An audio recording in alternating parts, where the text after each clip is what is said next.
Hello friends, మన ఛానల్ని subscribe చేసుకుని నోటిఫికేషన్ ఆన్లో పెట్టుకోండి. అప్పుడే నెక్స్ట్ వీడియోస్ మీకు నోటిఫికేషన్స్ వస్తాయి.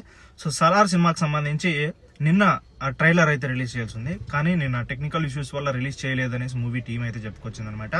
అండ్ ఈ రోజు ట్రైలర్ రిలీజ్ చేస్తాం, మార్నింగ్ 10:42 అయితే ట్రైలర్ రిలీజ్ చేస్తామని చెప్పారు. బట్ ఇప్పుడు టైం చూసుకుంటే 10:50 అయిపోయింది, ఇంకా ట్రైలర్ అయితే రాలేదనమాట. సో చూసుకుంటే ఇప్పుడు మళ్ళీ పోస్ట్ పోన్ చేశారనమాట ట్రైలర్. అంటే ఈ రోజే, కానీ టైం అయితే మారిందనమాట. సో ఫ్యాన్స్ని ఈ విధంగా వెయిట్ చేయించడం ఏంటయ్యా, ఇన్నిసార్లు టెక్నికల్ ఇష్యూస్ వస్తాయా, సో ఒక్క ట్రైలర్ రిలీజ్ చేయడానికి ఇన్నిసార్లు పోస్ట్ పోనా అంటూ ఫ్యాన్స్ అయితే ఫుల్ డిసప్పాయింట్ అయ్యే అవకాశం అయితే ఉంది.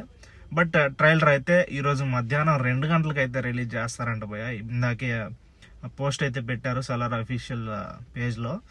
సో ఎందుకు ఇన్నిసార్లు పోస్ట్ పోన్ చేయడం, అదేదో ఒకే టైమింగ్ ఇచ్చేస్తే సో ఫ్యాన్స్ ఆ టైంకి ఈగల్గా వెయిట్ చేస్తారు కదా. సో ఇప్పుడు మనకు అర్థమైంది ఏంటంటే, కావాలనే మూవీ టీం ఈ విధంగా పోస్ట్ పోన్ చేస్తూ హైప్ ఎక్కిస్తున్నారనమాట సినిమాకి.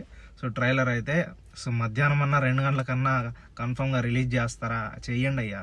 ఎందుకు ఫ్యాన్స్ ఇంతలా ఎందుకు ఈగల్గా వెయిట్ చేయిస్తారు, ఎంత వాళ్ళ ఎగ్జైట్మెంట్ని ఇంకా ఎందుకు, వాళ్ళ పేషెన్స్ని ఎందుకు మీరు ఇంకా పరీక్షిస్తారు. సో మధ్యాహ్నం 2 గంటలకంటే ట్రైలర్ వస్తుందంట. సో చూద్దాం, సో ఆ టైం కన్నా వస్తుందా, మళ్ళీ పోస్ట్ పోన్ చేస్తారా అనేది. So let's wait and see.